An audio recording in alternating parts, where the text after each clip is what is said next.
comparaison n'est pas raison, dit-on souvent, mais que c'est excitant d'avoir deux pays abritant presque les mêmes peuples du nord au sud et situés côte à côte. Deux pays relativement petits, géographiquement et démographiquement parlant, même si le Bénin est un peu plus grand que le Togo, en superficie et en nombre d'habitants. Deux petits pays voisins qui, si nous étions sur un continent où la démocratie est devenue une habitude, où la tolérance et le respect de l'autre sont entrés dans les mœurs, auraient pu s'entendre sur le plan politique, à travers les dirigeants respectifs au sommet des États, pour en faire une et même nation, et faire le bonheur des deux peuples. Mais la balkanisation de l'Afrique voulue par le hasard du partage colonial et les péripéties du destin ont voulu qu'il en soit ainsi. Et les choses sont ce qu'elles sont sur le plan politique surtout, le domaine qui nous intéresse ici. Les Béninois connaissent l'alternance au sommet de l'État depuis plusieurs décennies, pendant que les Togolais et leur opposition, depuis plus de 30 années de lutte, mènent,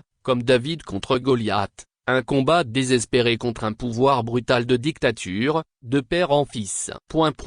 Les observateurs s'interrogent désormais. Les démocrates sauront-ils dépasser leurs fractures pour maintenir une offre politique crédible face au camp talon, ou bien le scrutin de 2026 consacrera-t-il la marginalisation durable de l'opposition béninoise, face à un pouvoir méthodique, discipliné et bénéficiant d'un appareil institutionnel solide? L'opposition béninoise semble prisonnière de ses divisions et de ses nostalgies. Cet extrait du site afrique.com, dont l'intégralité du texte fut publiée dans la dernière édition du journal Liberté, nous parle des problèmes d'entente qu'aurait actuellement l'opposition béninoise, à travers les dissensions dans le parti politique les démocrates. En d'autres termes, on dirait que l'opposition béninoise a de la peine à se discipliner pour affronter le candidat du parti du président sortant, Patrice Talon, aux prochaines élections présidentielles de l'année prochaine 2026. L'opposition béninoise a ses problèmes et l'opposition togolaise a aussi les siens. Mais en observant de près ce qui se passe sur la scène politique dans les deux pays depuis plusieurs décennies, serait-il honnête de mettre les deux oppositions sur la même ligne pour les comparer en parlant de leur parcours? Il est aujourd'hui important de dire que comparer les situations politiques et l'état des oppositions au Bénin et au Togo,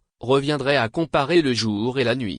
Nous avons à plusieurs reprises rappelé, dans nos articles, la chance qui a été celle de nos voisins béninois d'avoir eu, à l'orée des années '90, un certain Mathieu Kérékou qui peut être considéré comme le père de la démocratie béninoise. En effet, après avoir, au sortir de la conférence nationale en février 1990, reconnu son tort dans la décrépitude de son pays à l'époque, l'homme s'excusa et laissa faire la démocratie, ce qui est aujourd'hui synonyme d'alternance réussie au sommet de l'État béninois. Les querelles intestines qui ont actuellement cours au sein du parti de l'opposition les démocrates, ayant trait à la désignation d'un candidat pour les prochaines présidentielles, ne sont-elles pas inhérentes au fait que la démocratie soit à ses débuts dans beaucoup de pays en Afrique, et que chemin faisant, les uns et les autres s'y habitueront et que les égoïsmes, les jalousies et la haine de l'autre céderont la place au vrai débat démocratique qui supposerait le respect et l'acceptation mutuelle? Donc,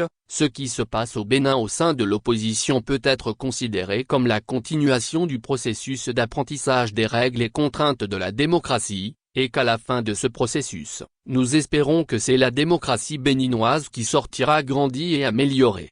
Le Bénin et le Togo, deux pays si proches, si semblables et en même temps si différents. Pendant que l'un jouit de la démocratie et de l'alternance au sommet de l'État depuis plusieurs décennies, l'autre ploie sous le joug d'une terrible dictature tribalo-familiale. Et le bout du tunnel est si incertain que personne, sur ce maudit territoire, ne sait plus vraiment à quel saint se vouer. Massive violation des droits de l'homme, faite d'arrestations arbitraires, de détention de citoyens et de citoyennes innocents, de torture et même de viol sont presque quotidiennement à l'ordre du jour. Oui, le viol, ce phénomène condamné et condamnable, malheureusement répandu en période et en zone de guerre, est la dernière trouvaille de nos tortionnaires et de leurs donneurs d'ordre pour briser la dignité, l'honneur et le courage d'une femme qui a osé dire non à un régime qui se croit tout permis. Utiliser ces méthodes barbares, d'un autre âge, et non seulement criminels, mais surtout déshumanisants et humiliants pour la gent féminine. Jusqu'où iront-ils dans l'ignominie,